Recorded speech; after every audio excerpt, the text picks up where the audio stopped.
Embryo transfer తర్వాత embryos ఏమన్నా పడిపోయే అవకాశాలుంటాయా? I'm doctor Neeraja, fertility specialist from Hyderabad. So, మనం యుటరస్ తీసుకుంటే ఒక శాండ్‌విచ్ లాగుంటుంది. యాంటీరియర్ వాల్, పోస్టీరియర్ వాల్ ఇట్లా శాండ్‌విచ్ లాగుంటుంది. సో, మధ్యలో ఏదైనా మనం చీజ్ ఎంబ్రియో అనుకుంటే ఆల్మోస్ట్ ఎంబ్రియోని అతుక్కొనుంటాయి. 2 యాంటీరియర్ అండ్ పోస్టీరియర్ వాల్స్.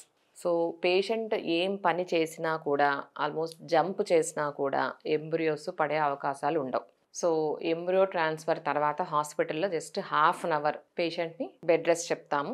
దాని తర్వాత ఇంటికి వెళ్ళిపోవచ్చు. అన్ని యాక్టివిటీస్ చేసుకోవచ్చు.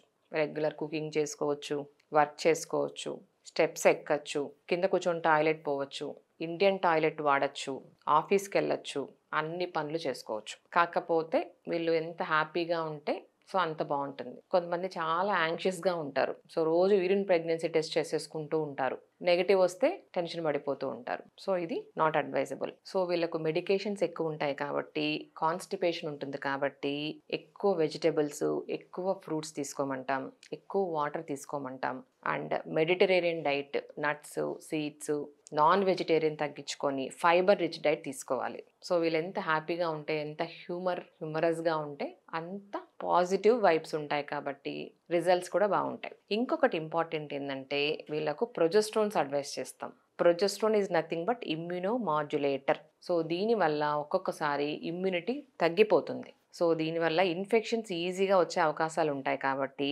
అదొక్కటి దే షుడ్ టేక్ కేర్. బయట ఫుడ్ అవాయిడ్ చేయడము, healthy diet, healthy lifestyle. So, ఇవన్నీ అడ్వైస్ చేస్తూ ఉంటాం. సో, ఎంబ్రియో పడిపోయే అవకాశాలు ఉండవు. సో, పేషెంట్స్ టెన్షన్ తీసుకోక్కర్లేదు. సో, వాళ్ళు ఎంబ్రియో ట్రాన్స్‌ఫర్ ముందు ఎలాగ క్యాజువల్‌గా ఉన్నారో ఎంబ్రియో ట్రాన్స్‌ఫర్ తర్వాత కూడా అలాగే క్యాజువల్‌గా ఉండొచ్చు. సో, ఏదైతే డెడికేటెడ్ టైమ్ ప్రెగ్నెన్సీ టెస్ట్‌కి చెప్పారో ఆ టైంకి blood test serum beta HCG value ఇస్తే మనకు పేషెంట్ కన్సీవ్ అయిందా లేదా తెలుస్తుంది.